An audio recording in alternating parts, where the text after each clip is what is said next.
আসসালামু আলাইকুম সবাইকে। আজকে আমি পাস্তা রান্না করছি, কিভাবে করে দেখুন। প্রথমে পাস্তাটাকে গরম জলে একটু ভালোভাবে সিদ্ধ করে নিতে হবে। করে নেওয়ার পর তারপরে কড়াই চাপতে দিয়ে তাতে দুটো ডিম আমি ভেজে নিচ্ছি। একটু লবণ হলুদ দিয়ে ডিমটাকে ভেজে নিতে হবে।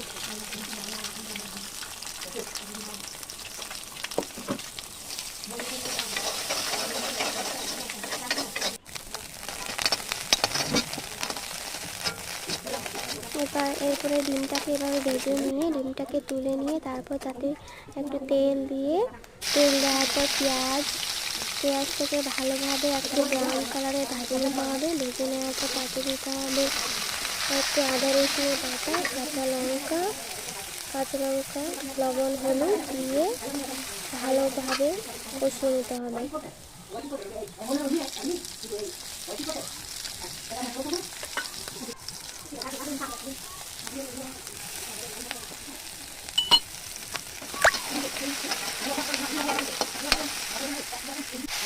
টমেটো দিতে হবে, টমেটো দিলে একটু কালারটা ভালো আসে আর ভালো লাগে খেতে। তারপরে দিতে হবে পাস্তা মশলা দিয়ে ভালোভাবে কষিয়ে নিলাম মশলাটাকে।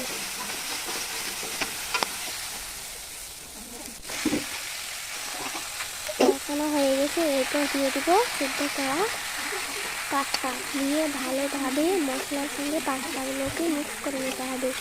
এরপরে দিয়ে দেব ডিম, ভেজে রাখা যে ডিমগুলো ভেজেছিলাম সেই ডিমগুলো পাস্তার মধ্যে ছেড়ে দিতে হবে।